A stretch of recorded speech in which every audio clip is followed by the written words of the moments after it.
heads because I serve on the Appropriations Committee, and when we ask them about why programs were cut, they usually don't say it's because they were ineffective. They usually say that OMB told us we had to make trade-offs. That's the reason they give us. And I'm going to follow up on Senator Stavenu's question. All these programs that are cut because you say they're ineffective, I'd like the backup as well, where there's a finding of ineffectiveness. Now, I have a question on the Department of Transportation. I see that you cut the Department of Transportation budget by about $5 billion for 2020. That includes cuts to the capital investment, grants. Those are a primary source of federal assistance to transit programs, cutting other capital projects within the Department of Transportation. It's $5 billion this year. Since we don't have the tables yet for the out years, and since you're reducing the caps in the out years for non-defense domestic spending, can you tell us, is it going to be more than $5 billion a year cut for the Department of Transportation in those out years? Again, I think it's important to provide context for the Department of Transportation's funding level. As you know, our first two budgets had very different levels in terms of what we proposed.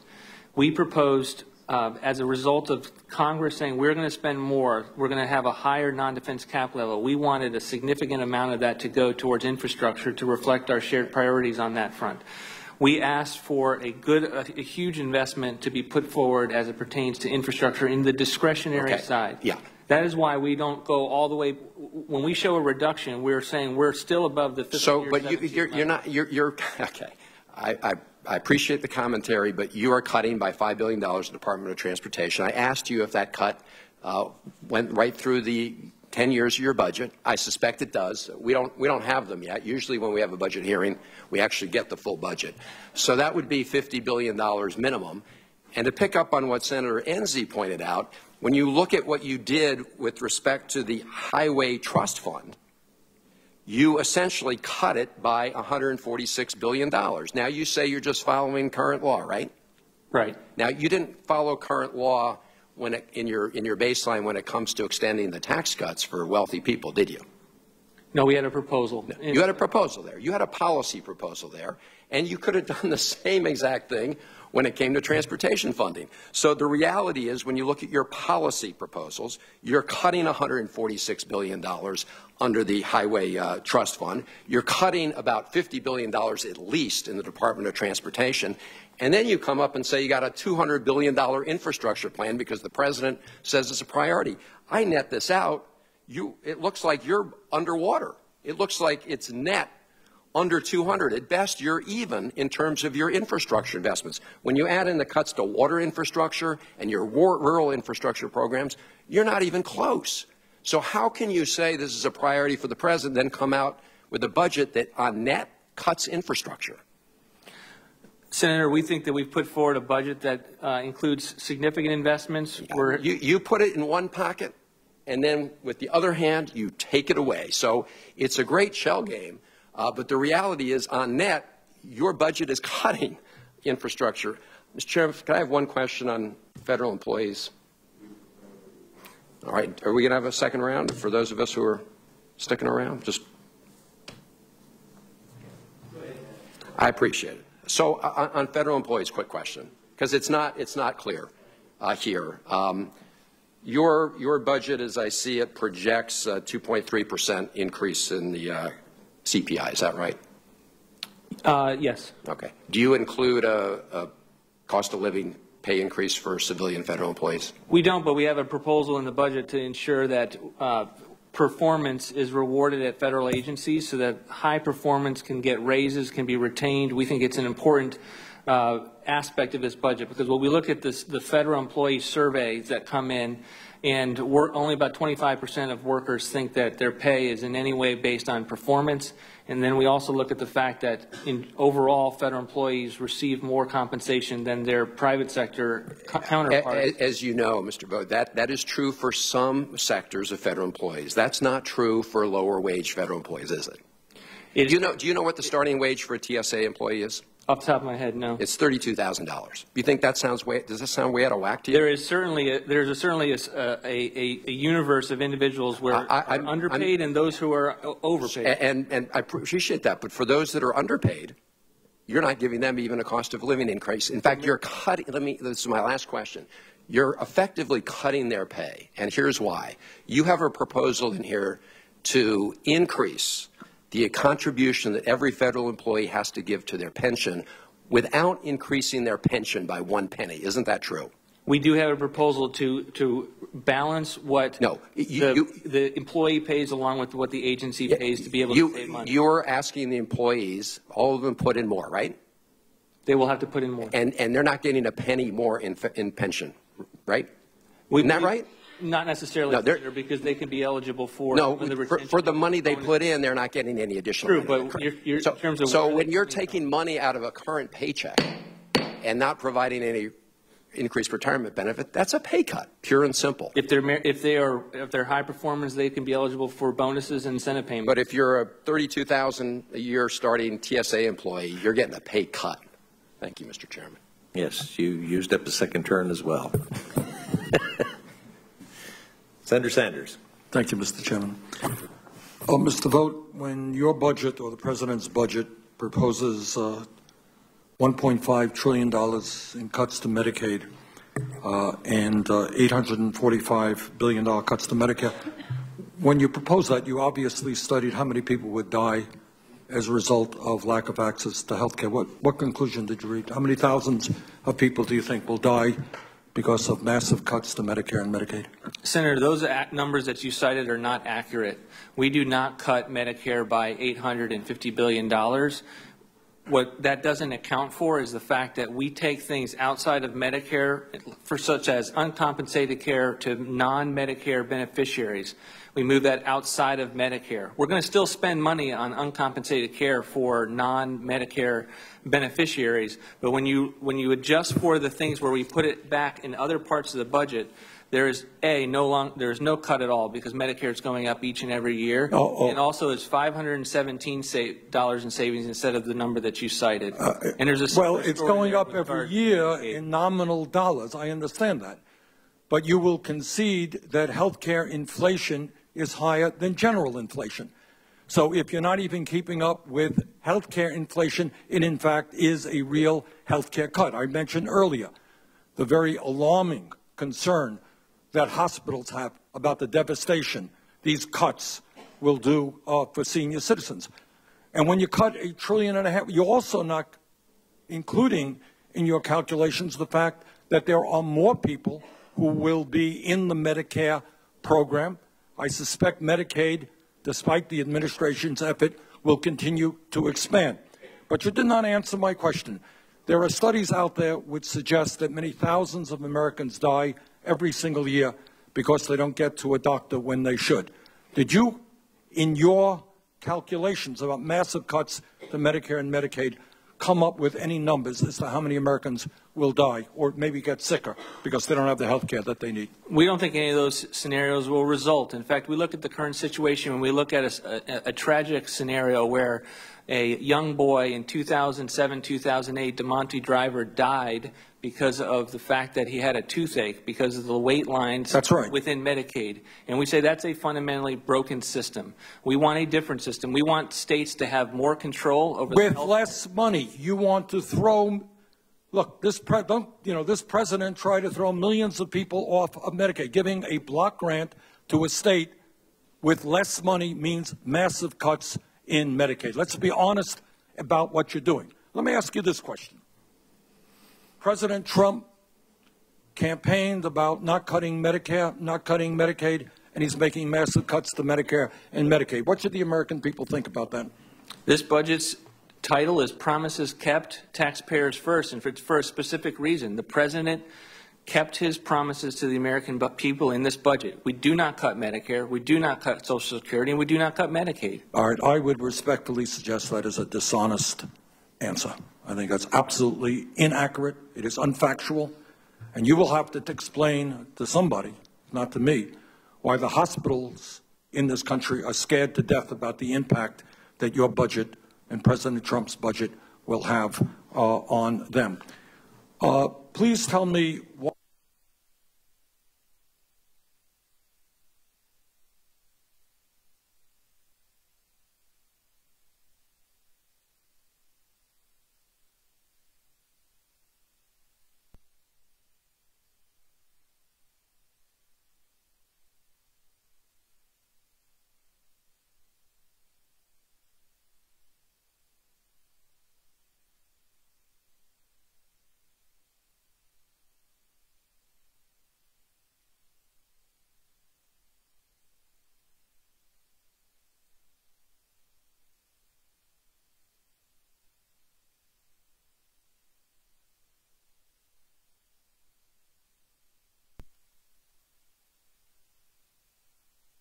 Do you really not have a conscience? Do you know that people all over this country, children, seniors? We're not cutting back on nutrition program. Oh, you're not cutting back on the SNAP program?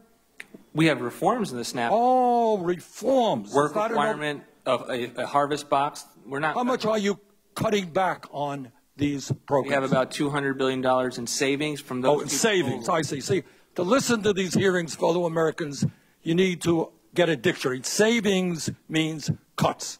Reform means massive cuts. Let's be clear what this budget is. This is a budget that benefits wealthy campaign contributors. This is a budget that goes to war against the working families of this country.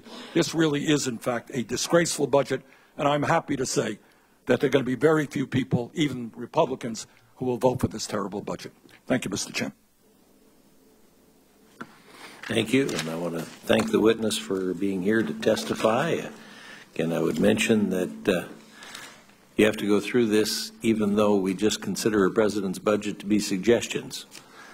We hold the purse strings. We have to make the decisions, and your input has been helpful, and I thank you for coming. Thank you, Mr. Chairman.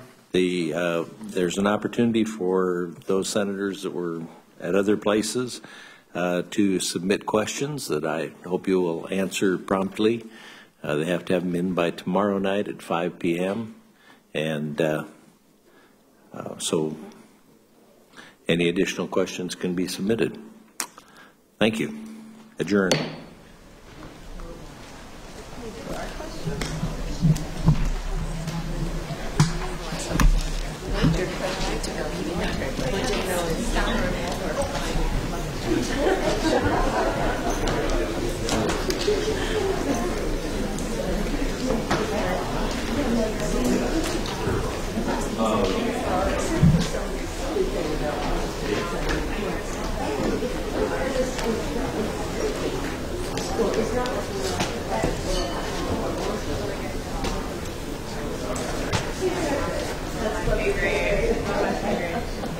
It doesn't seem we're winning a lot in the military.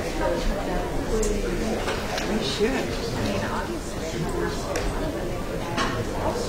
Yeah, well, they like to talk about lobsters. I like to talk about bombs. You know, why are we spending so much money on, you know, preparing for war, involved in war, involved in organizations that have only destroyed people's lives, and yet they want to reward the military. Yeah, I guess they're anxious to go work for Raytheon or Boeing or Northrop Grumman after they leave in this revolving door that is this wonderful place called Vermont. It's sad, isn't it? How do you like the Army?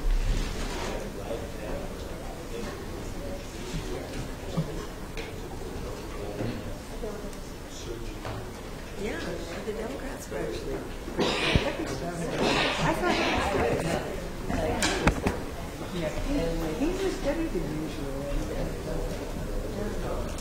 Democrats are pretty good, except so much of this budget is limited. Right. So you would think a disproportionate amount of time would be spent on the military, or somebody would at least get to take questions. Lobster tails. Yeah. They want to go on the safe things, which is education and that, which are all important. Yeah. But if you look at where the real pot of money is for that education, how you can get this tax write-off if you're giving to them. Give it to your Jesuit high school. Give it to your Mercy High School. Earlier today, President Trump issued an emergency order to ground all Boeing 737 MAX 8 and 9 planes until further notice. This comes after last weekend's Ethiopian Airlines crash, which was the second major crash in the last 5 months. Here's part of what the president had to say. To make an announcement very shortly regarding the new information and physical evidence that we've received from the site and from other locations and through a couple of other complaints. We've had a very, very detailed group of people working on the 737-8 and the 737-9 new airplanes. We're going to be issuing an emergency order of prohibition to ground all flights of the 737 MAX 8 and the 737 MAX 9 and planes associated with that line. I've spoken to Elaine Chao, Secretary of Transportation, Dan Elwell, Acting Administrator of the FAA, and to Dennis Muhlenberg, CEO of Boeing, and they'll be available shortly after our conference today. They are all in agreement with the action. Any plane currently in the air will go to its destination and thereafter be grounded until further notice. So planes that are in the air will be grounded. If they're the 737 MAX, will be grounded upon landing at the destination. Pilots have been notified. Airlines have been all notified. Airlines are agreeing with this. The safety of the American people and all people is our paramount concern. Our hearts go out to all of those who lost loved ones, to their friends, to their families in both the Ethiopian and the Lion Airlines crashes that involved the 737 MAX aircraft. It's a terrible, terrible thing. Boeing is an incredible company. They are working very, very hard right now. And hopefully they'll very quickly come up with the answer. But until they do, the planes are grounded. And you'll be hearing from the FAA directly in a little while. I would say probably in 45 minutes from now, so you'll be prepared to hear. They're going to go into great detail as to what they found and where we're going, what we're doing. But all of those planes are grounded, effective immediately. That was just part of what President Trump had to say earlier today after he issued an emergency order to ground all Boeing 737 MAX 8 and 9 planes until further notice. See his entire remarks anytime online at cspan.org. Here's our primetime schedule on the C-SPAN networks. Starting at 9 p.m. Eastern on C-SPAN, testimony from Health and Human Services Secretary Alex Azar on President Trump's 2020 budget request for his department. At 8:50 Eastern on C-SPAN 2, live remarks from House Representatives Sherry Bustos and Dan Crenshaw at this year's Washington Press Club Foundation annual dinner. And at 8 p.m. on C-SPAN 3, a hearing examines the Trump administration's drug control strategy. C-SPAN's Washington Journal, live every day with news and policy issues that impact you. Coming up Thursday morning, Indiana Republican Congressman Jim Banks on President Trump's $750 billion Pentagon budget request. Then Illinois Democratic Congresswoman Robin Kelly talks about the president's fiscal 2020 budget request and U.S. trade policy. Be sure to watch C-SPAN's Washington Journal, live at 7 a.m. Eastern Thursday morning. Join the discussion. Thursday, testimony from Commerce Secretary Wilbur Ross on current preparations for the 2020 census. He's in front of the House Oversight and Reform Committee, starting live at 10 a.m. Eastern on C-SPAN 3. Also tomorrow, the Senate takes up that House-passed resolution to terminate President Trump's national emergency declaration over border security. 4 Republican senators have said they'll vote in favor of it: Susan Collins of Maine, Tom Tillis of North Carolina, Lisa Murkowski of Alaska, and Rand Paul of Kentucky. If all 4 Republicans vote with all Democrats to block the declaration, that would be enough to send the measure to the president's desk, but the president says he'll veto it. A final vote is expected tomorrow. Follow the Senate live on C-SPAN 2.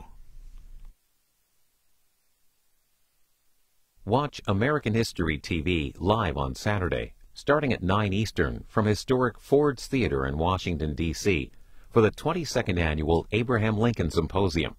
This day-long gathering, hosted by the Abraham Lincoln Institute and the Ford's Theater Society, brings together Lincoln scholars to highlight the 16th president's life, career, and legacy. Speakers include James Takich on Lincoln and the natural environment, Richard Carradine on Lincoln's sense of humor, Nina Silber on how Lincoln was remembered in New Deal America. David Blight on Lincoln's relationship with abolitionist Frederick Douglass. And Michael Burlingame on Lincoln as President-elect. Watch American History TV this weekend on C-SPAN 3. Next, testimony from NASA Administrator Jim Bridenstine on efforts to boost U.S. dominance in space exploration and commerce. He spoke about NASA's ongoing projects and goals, returning astronauts to the moon, and what could be done to inspire the next generation of scientists. Held by the Senate Commerce, Science, and Transportation Committee, this is 2 hours.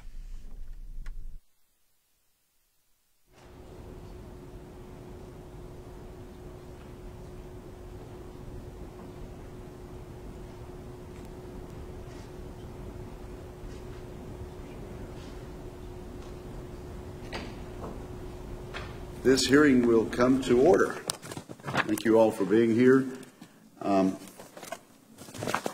This morning, we deal with the new space race. In his famous 1962 speech announcing that the United States would land on the moon by decade's end, President John F. Kennedy said, "No nation which expects to be the leader of other nations can expect to stay behind in the race for space." Those words hold true today. We are delighted to have two witnesses who are helping to ensure that the United States maintains global leadership in space.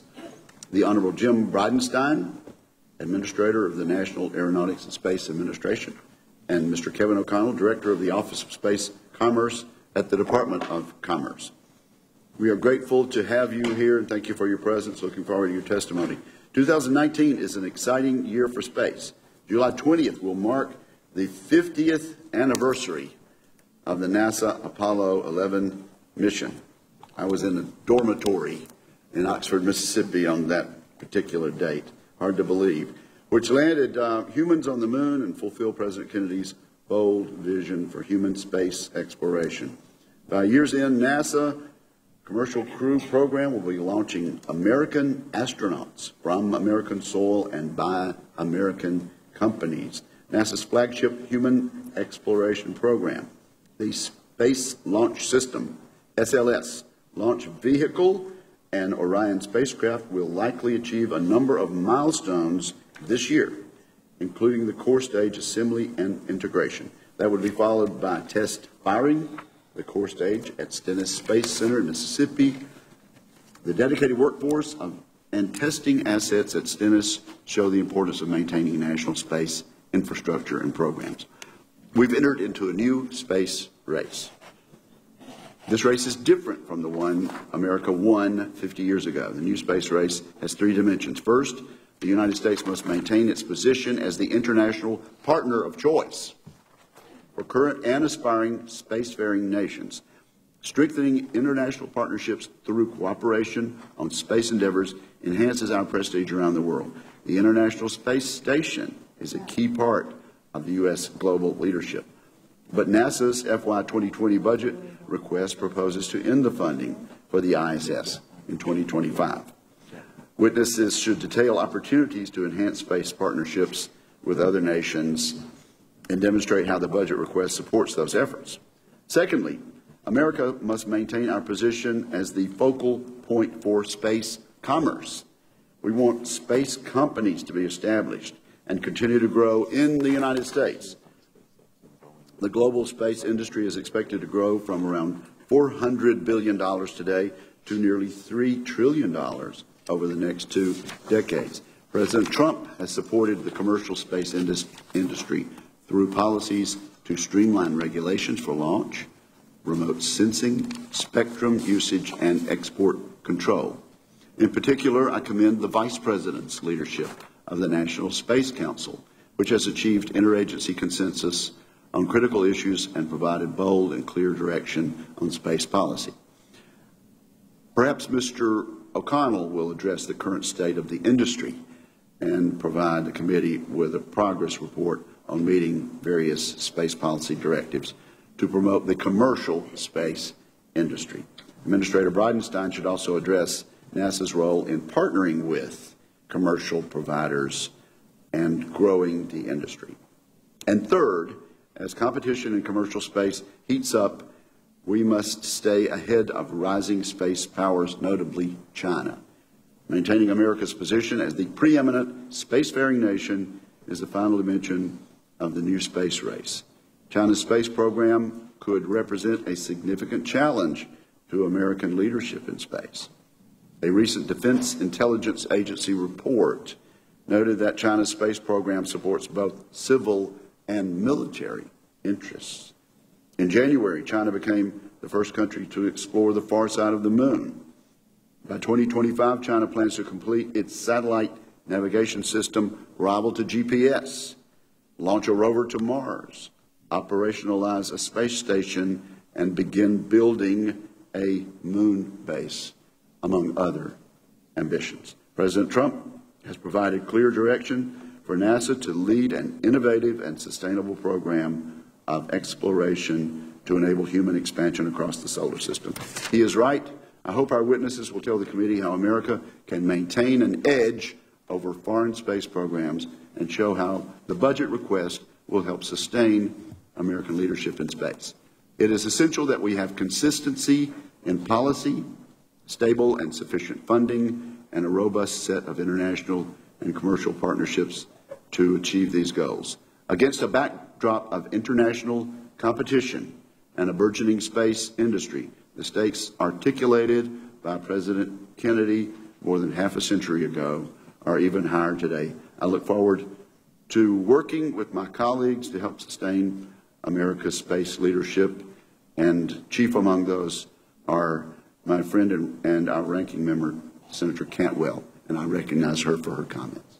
Thank you, Chairman Wicker, and thank you for holding today's hearing on maintaining U.S. leadership in space. Obviously, this year, 2019, astronauts will be returning to the International Space Station from America's soil for the first time in nearly a decade. And just last week, SpaceX successfully completed an uncrewed demonstration launch to the International Space Station. Space tourism is just around the corner, and Virgin Galactic recently completed a piloted mission. We expect to see Blue Origin flying people in the very near future. In the chairman's statement, he talked about Mississippi and NASA and how they will complete the final tests on the Space Launch System, the most powerful rocket built in advance of the 2020 mission. As we look at these accomplishments and hear about our commercial space mission this morning, we also need to look at the challenges of maintaining our leadership role. Other nations are maturing their space capabilities and the United States needs to keep pace. I appreciate the administration's focus on maintaining the nation's focus on space, but the budget request they put forward undermines this goal. We need to make sure that there are resources, and the budget seems to cut some of the very programs that we need to keep this leadership. A prime example is the International Space Station. It has been successful, and other countries are developing their own space stations. So we see the administration proposing ending funding for the space station by 2025, so maybe the witnesses can speak to that today. Standing up commercial space capabilities takes a long time, and after years of longer initial planning by the Commercial Crew Program, we need to continue these efforts. We cannot have a gap in what is the space capabilities as other nations are looking the same area.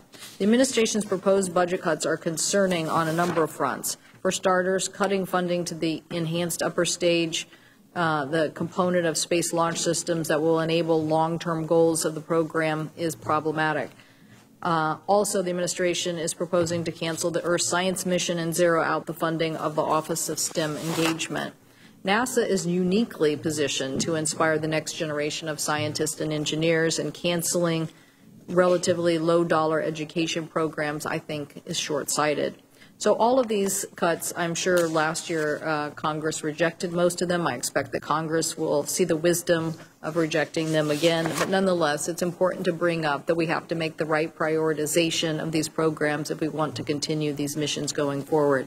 So I look forward to discussing these this morning, Mr. Chairman. Thank you again for calling the hearing, and look forward to hearing from our witnesses in their leadership role on these important issues.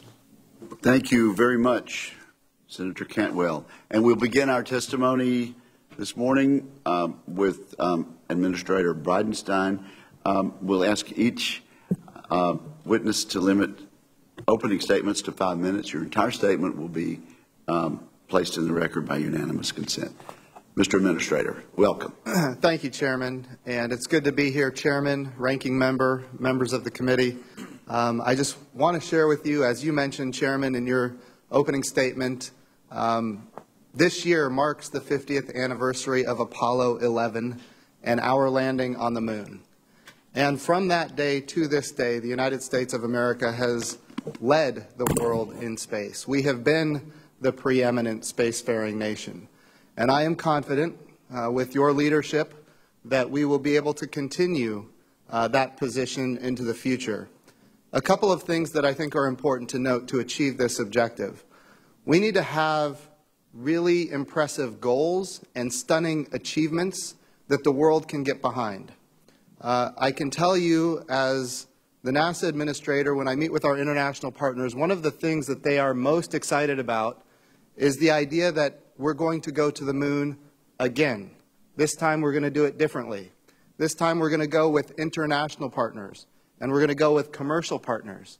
And this time we're going to go sustainably. In other words, this time when we go to the moon, we're going to stay.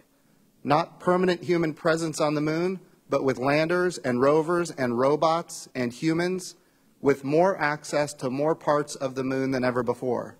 The President's Space Policy Directive 1 says to go to the moon sustainably with international partners. When I say sustainably, I want to be clear. That means we're going to stay there. Doesn't mean we're going to have a 1.0 human presence on the surface of the moon, but it does mean we will have continual access whenever we need it on the surface of the moon with humans. But we'll also have robots, landers, and rovers. We're going to go with international partners and commercial partners. And this is a unique capability that is in Space Policy Directive 1. We're going to utilize the resources of the moon. In 1969, when we landed on the moon, we did so 6 times, from 1969 to 1972. And in those 3 years, we had 12 people walking on the surface of the moon. From that day until 2008, really in 2009, we made a big discovery. We believed the moon was bone dry. A lot of scientists believed the moon was bone dry. Now we know that there's hundreds of millions of tons of water ice on the surface of the moon. Water ice represents air to breathe. It represents water to drink. It's hydrogen and oxygen, which is rocket fuel, abundant in hundreds of millions of tons on the surface of the moon. So the President's Space Policy Directive 1 says go to the moon, go sustainably, go with international partners, go with commercial partners, utilize the resources of the moon, prove capability, prove technology, retire risk, and then use those capabilities and technologies for a mission to Mars.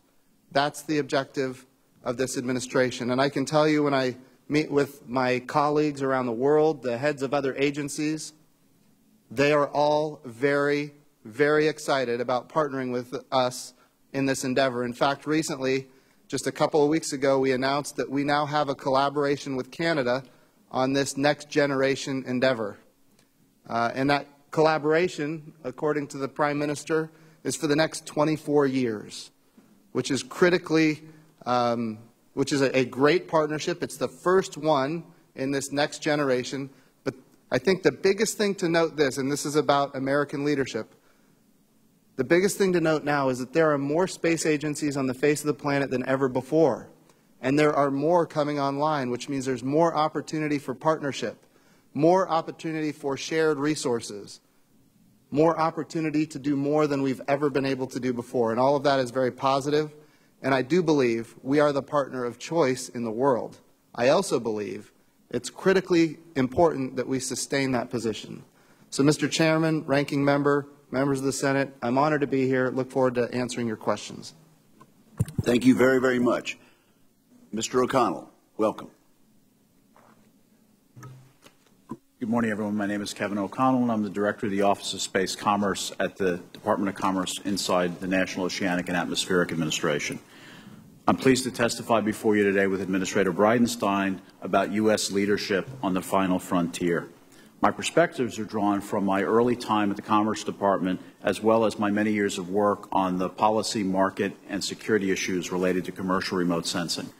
I'd start by saying that one of the most powerful tools we have in the new competition for space is the ability to harness the private sector in a rapidly growing space economy. Mr. Chairman, you've already cited some of the statistics marching toward a $3 trillion economy over the next 2 decades. American space companies confront an extremely complex and competitive landscape. As the global space economy grows, countries are trying to find ways to gain advantage, protect nascent industries, and capture market share. Countries with mature regulatory systems are trying to quickly modernize policy and regulation, while newer spacefaring countries struggle with how to best regulate commercial space activities. U.S. companies confront a wide range of unfair practices in the market, including dumping of space products and other anti-competitive tactics. The Trump administration's emphasis on space, starting with the reestablishment of the National Space Council, recognizes the highly competitive nature of the global space environment and the need for the United States to become more agile in order to compete and retain preeminence. Space Policy Directive 2 explicitly recognizes the need to undertake broad regulatory reform to enable space commerce to flourish. One specific mandate of SPD 2 calls for the reorganization of the Department of Commerce in order to encourage space commerce. It has been a long-held U.S. government view that the department would play a significant role in America's space commerce pursuits. How? As an industry advocate, as a source of economic and commercial information, as a regulator, and sometimes as a counterbalance to security concerns about space commercialization. Yet the position that I currently occupy is one that was empty for more than a decade. As a personal note, I would say that this industry is so important to this nation's future that such disregard should never be allowed to happen again. In 2018, the administration proposed elevating the Office of Space Commerce to a bureau within the Department of Commerce so that it can permanently leverage all of the department's many capabilities on behalf of the U.S. space industry. Presently, many federal agencies have statutory responsibilities on space commerce issues, including export controls, remote sensing, spectrum management, payload review, and launch. As the department executes its duty to foster conditions for the economic growth and technological advancement of the U.S. commercial space industry, I see great opportunity to work across agencies to align and simplify regulations in order to accelerate the growth of space commerce and make the United States the flag of choice for space operations and innovation. We have already learned a lot about the value of a revised regulatory approach. U.S. space regulation must create incentives for companies to responsibly invest, innovate, and operate in space. Regulation should be performance-based and advance innovation by allowing for new business models to be licensed rapidly and to allow companies to bring services to market. Active consultation and transparency with industry are key. In addition, as countries try to gain market share of their own in the global space economy, there is a risk of dual regulation that will hinder American business. We need to work carefully with our international partners to reconcile regulatory differences among nations. The Department has also taken on considerable new responsibility under Space Policy Directive 3, the nation's first comprehensive policy on space traffic management. Specifically, in partnership with the Department of Defense and other federal agencies, we will assume no later than 2024 the responsibility to provide conjunction analysis and other basic spaceflight safety services to civil and commercial users. One key aspect of the Department's efforts in this area is to create an open architecture data repository, essentially a state-of-the-art cloud-based platform for creating highly accurate warnings for space operators. As importantly, though, it will also serve as an innovation platform that draws upon the new sensors, analytic tools, and visualization capabilities coming out of the commercial market. Here, too, we see the value of international partnerships and are considering how allied civil and private sector partners might participate in this architecture as yet another reflection of American space leadership. Let me also comment briefly on international activities within the Department. The mission of the Department of Commerce is global in nature and is reflected in its many bureaus and organizations, such as the International Trade Administration. ITA's Advocacy Center currently has 26 cases supporting the U.S. space industry with a value of over $3 billion. NOAA is also no stranger to space partnerships. For more than 2 decades, NOAA has recognized that in order to remain a world leader in Earth observation, it would have to shift from the world of only government-owned systems to a world with significant commercial and international partners. NOAA continues to affirm partnerships both at home and abroad, including participation in multinational fora like the Group on Earth Observation, the World Meteorological Organization, and others. Challenges to space primacy. A growing U.S. commercial space industry represents another aspect of protecting U.S. advantages in space. In this sense, economic growth underpins national security. At the Department, we are hearing a growing number of U.S. industry concerns about Chinese behaviors in the market as part of Beijing's drive for space primacy. For example, we are aware of Chinese willingness to undercut prices in the market in order to capture market share and undercut U.S. companies. China is, through a Belt and Road Spatial Information Corridor, broadening its own international footprint, although partner countries are starting to recognize the possible dual-use nature of hosting Chinese infrastructure and researchers. We cannot allow the undermining of U.S. technology investments in development. According to one recent U.S. study, China is using foreign investment as a means for technology transfer assessed at approximately $300 billion per year. Strong protection of U.S. intellectual property rights for cutting-edge space technology is vital. In addition, the United States and the Department will continue to use our routine industry engagement to identify and address unfair trade practices. Mr. Chairman and members of the committee, thank you for your consideration today. We find ourselves at an unprecedented time at the nexus of leadership, technology, and finance. From my early time at the Department of Commerce, I can say that the world is actively watching our efforts to harness the extraordinary power of the U.S. commercial space industry. Thank you. Thank you very much to both of our witnesses. We'll begin a 5-minute round of questioning. Mr. Administrator, the launch of exploration mission EM1. EM1's goal is to assure a safe crew module entry, descent, splashdown, and recovery. An uncrewed Orion capsule, 1.3 million miles, over 25 days around the moon before returning to Earth. It's been delayed. Last week, NASA informed Congress of yet another delay in EM1. NASA had planned to launch no later than June of 2020. However, NASA now says that further delays are anticipated. What about that? What are your plans to address this situation, and have you considered alternatives? Yes, sir. We have considered alternatives. I will say this, and before I answer this question, I want to start with a point of emphasis, which is the Space Launch System, SLS, the largest rocket that's ever been built in American history, is a critical piece of what the United States of America needs to build. We're talking about a rocket that has a throw weight larger than anything we've ever been able to throw before. We're talking about a rocket that's taller than the Statue of Liberty, with a fairing size that can put really big objects into space and, in fact, into deep space, in orbit around the moon even. It is a critical capability. Now, here's the challenge that we have with EM1. SLS is struggling to meet its schedule. It was originally intended to launch in December of 2019 with, as you mentioned, sir, no later than June of 2020. We are now understanding better how difficult this project is and that it is going to take some additional time. I want to be really clear. I think we, as an agency, need to stick to our commitments.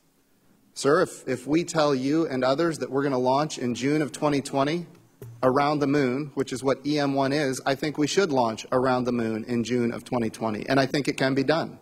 We need to consider as an agency all options to accomplish that objective.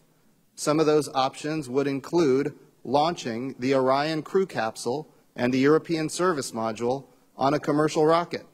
It's been done before, actually not with the European service module, but certainly there are opportunities to utilize commercial capabilities to put the Orion crew capsule and the European Service Module in orbit around the Moon by June of 2020, which was our originally stated objective. And I've tasked the agency to look into how we might accomplish that objective. So, yes, sir, this is a challenge, but I think we can rise up to meeting it. But the key is we want to test fully the Orion crew capsule and the European Service Module in around the Moon, and then ultimately maintain the SLS program so that by the time we do EM2, it will have done a full-up green run test. By the way, that would be done at the Stennis Space Center in Mississippi, Mr. Chairman. And then after the green run test, we will have tested the SLS, we will have tested the Orion crew capsule and the European Service Module around the Moon, and then we can get back on track for EM2. The goal is to get back on track. Okay, now, as far as I know, this is the first forum in which you've made a statement like this. Is yes, that correct? Sir. Okay. Last week came to our attention that we're not going to be able to maintain the schedule. Okay. Now, let me parse your words a little. Consider options. We're looking at the possibility of using a commercial rocket. Whose rocket would that be? And how far along are you in making a decision to go this route in an effort to stick to the mid-2020 schedule? All important questions, sir. The challenge is we don't have a rocket right now that can launch Orion and the European Service Module around the Moon. That rocket doesn't exist. There isn't such a rocket. It doesn't. That's what the SLS is all about. Now, here's what we can do. Potentially, again, we're starting the process now.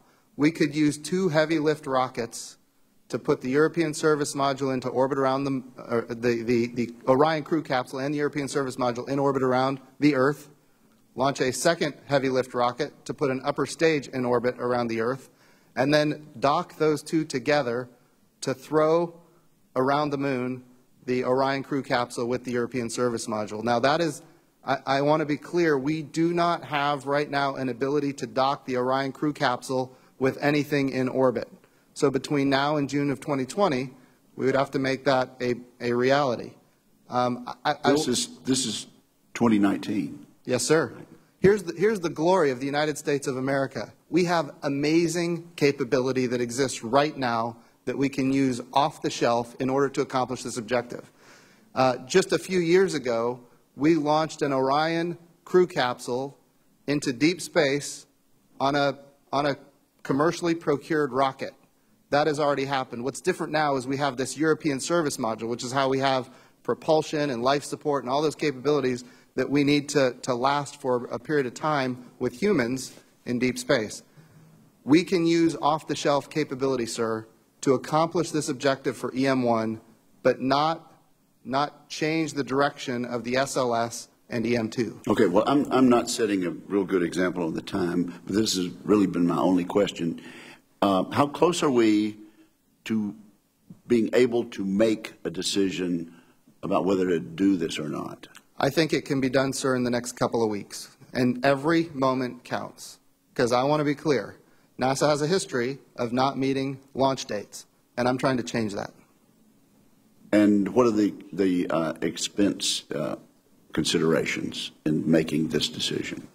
That's another discussion. I think there are options to achieve the objective, but it might require some help from the Congress.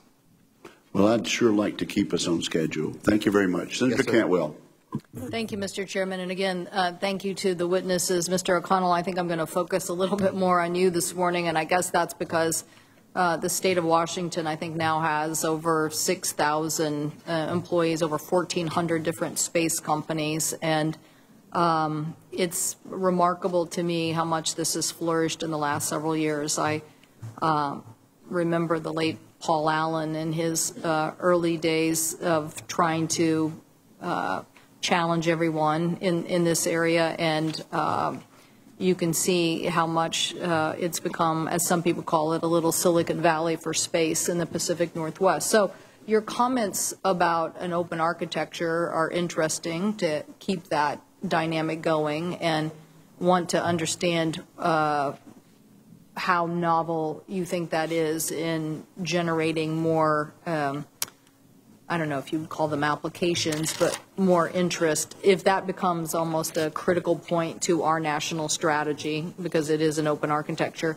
And secondly, I just feel like we constantly are underestimating. You mentioned NOAA, and I couldn't agree with you more. When I think about the Earth information that we could get as it relates to weather alone, every particle in a storm now can be an algorithm, and if we just get the information and use the supercomputing time, the United States could assess all sorts of information and data that would be so helpful to us. So how do we, so one, is the open architecture a key strategic play by us? And two, what would be the next steps for us to breathe more life into these very specific applications that I feel like are here? Sure. They're here. I just don't know if we're actually putting the dollars behind the funding to allow, or empowering the agencies that could use, and I'm thinking on all sorts of natural resource issues that would be so critical to us doing a better job as stewards of our lands and waters. Ranking Member, thank you for the question. I'd start just with a general comment. There is not a part of this great country that today is not affected deeply by the commercial space industry. And so that's a wonderful thing. We see it all the time from different places. In fact, we're trying to understand better what the size and shape is of the space economy in all of the states in order to help government leaders as well as others, entrepreneurs in those states, achieve pieces of that global space economy we talked about. On the open architecture data repository, those remarks from me were confined to our responsibilities under SPD 3 on space traffic management. If you study the space debris problem, it has become a very urgent problem. Space debris essentially potentially harms anything that flies in space, starting with the space station, the economic value and scientific value of all the satellites that are up there. Because the problem is so urgent, General Hyten and the Department of Defense turned to us and said, number one, we think it's natural that the Commerce Department actually take over notification for commercial and civil entities. The way we want to approach that is to take a problem that was traditionally behind closed doors and put it into a state-of-the-art modern cloud computing capability. And what we get there, in addition to our responsibilities to warn owner-operators, we will get a place within which folks coming forward in the commercial market, in academia, will be able to experiment, to vet, to validate both sensors, new analytic tools, et cetera, and what we hope and sometimes playfully refer to as disruption of the space debris problem, because it's a very serious problem, and we need to make rapid progress in understanding it better and mitigating it. And on the applications like NOAA, what do we need to do to better take advantage of those current technologies? So we see there's a uniquely American phenomenon in the market here, which is the role of private capital. About the third week I was on the job, the Secretary sent me to a meeting in New York with about 50 people, which essentially represented $2 trillion of private investment in the market. And we see that as really a driving source behind the development of all new applications, resource management, decision-making of all kinds. And so some of that's going to come from within the market. The government will also have unique needs as well that it can develop those applications through. Well, thank you. I don't know if it's living in the shadow of the Space Needle that furthered all of this, but I'm just telling you the industry, the private side of the industry is definitely alive and well. Administrator Bernstein, my time has expired, but I'm going to submit for the record a question for you about the NeoWise program. And just as Mr. O'Connell was talking about accuracy and information, I think there's some concerns on the NeoCam and large synoptic survey telescope. So I want to get a question for the record for you from that, and we'll follow up. Thank you, Mr. Chairman. Yes, ma'am. Thank you, Senator Cantwell. I have Senator Rosen, then Cruz, and then Peters. Senator Rosen. Thank you. And thank you, Mr. Chairman. Thank you for being here and for your testimony today. And what I'd like to do is shift a little bit and to address the issue of satellites. Like you're talking about space debris, there's a lot orbiting the Earth and the increasing role that they're going to play both militarily and commercially. So with that, that's also going to increase the vulnerabilities that, got a little music there, that must be addressed. You know, in 2017, China launched 3 new satellites. I'm sure that those numbers will be increasing by them and by others. So, Administrator Bridenstine, with the rise in the international competition in space, I'm really concerned particularly about not just the data that we store, what we transmit, how we communicate with our military complex and allies and partners around the world, and what vulnerabilities that creates. So what are you doing with the satellites that connect us all to intervene in this area?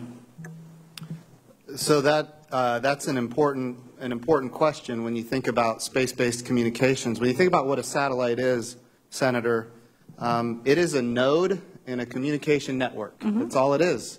So we're collecting data. It could be imagery. It could be, any part of imaging the Earth with the electromagnetic spectrum for science, discovery, those kind of things, looking into deep space. But it's data. And that data then gets transmitted. And, of course, those are all, using the electromagnetic spectrum.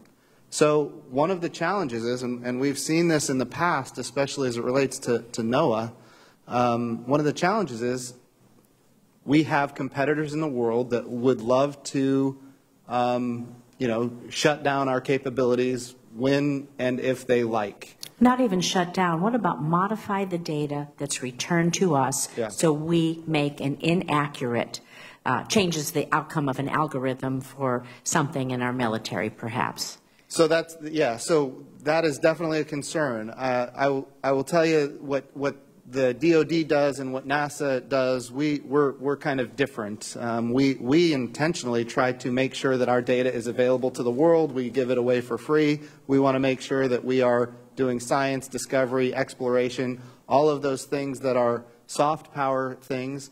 On the DoD side, their communication networks, of course, they need to be frequency hopping for anti-jam. They need to have a lot of encryption. And, of course, we have encryption, too. I want to be clear. Our goals are very different than their goals. Our architectures are different. But I would say the key is cybersecurity, which we are focused on, like a laser as an agency. When I was in the House of Representatives, we had to shut down some weather satellites for a period of 3 days, and that was, of course, because we had an international actor hack into the National Weather Service, and my state of Oklahoma, for a period of 3 days, didn't get any data. Now, it's not going to change the weather, but it can change what we do about it. That's exactly right. So the key is, why is an international actor interested in disrupting weather prediction? Well, they're proving capabilities. They're proving technology. Right. And so if the weather enterprise is at risk, you can imagine NASA is at risk. And so we understand this critical, challenge, and we're making adjustments every day to be on top of it. Thank you. Yes, ma'am. Mr. O'Connell, we're talking about this. I'd like you to, if you could address something that the private-public partnerships or private sector, how do you think they're addressing it, and are they on top of what they need to be? Absolutely, Senator. And again, thank you for the question. We're actively working with the industry to do 2 things. One, to understand the kind of threats that they are seeing to their systems, what are they experiencing in their data flows, but also to share information out in the other direction on security practices, et cetera. The office has just been invited to a National Security Council working group on space cyber integration that will deal with a lot of the issues that Administrator Bridenstine has raised. Yeah, I see this as an easy way for bad actors to infiltrate our systems, so it's something we need to be hyper-vigilant about. Thank you for being here. Thank you, Senator Rosen. The senator from the Houston Space Center. Thank you, Mr. Chairman. Gentlemen, thank you for your testimony, your leadership. Administrator Bridenstine, let's talk a little bit about the ISS. As you are aware, last year's budget from the administration proposed ending all federal government funding for the ISS by the year 2025. The space subcommittee of this committee held a series of hearings on whether that was wise, whether that was prudent. The testimony we received consistently was that it was not. The space station, as a matter of scientific and technical capability, can continue to be utilized at least until 2030, if not later. And given that the taxpayers have invested over $100 billion in it, the testimony we received is that it was prudent to get the maximum return for that investment, and that it would be nothing short of catastrophic to cede low Earth orbit to the Chinese. In light of that testimony, I introduced legislation that explicitly extended funding for the space station until 2030. This committee passed that legislation unanimously. It went on to pass the Senate unanimously. I was very pleased to see this year's President's budget that did not have that language zeroing out the funding, but instead talked about transitioning to more commercial opportunities, which all of us would like to see, but no longer suggested a threat to the funding for the space station in 2025. I think that is beneficial to the American taxpayer. I think it's also beneficial to our partners in the space station, making clear that our commitment to the station is to get the maximum reasonable life and use out of it. Do you agree with that sentiment? Yes, sir. I have been watching your leadership on this issue with great interest, as you can imagine. And I would say we are starting even right now today to put together all of the tools so that we can commercialize low Earth orbit as rapidly as possible. It is true the language ending direct funding is not the language we're using anymore in 2025, but instead we're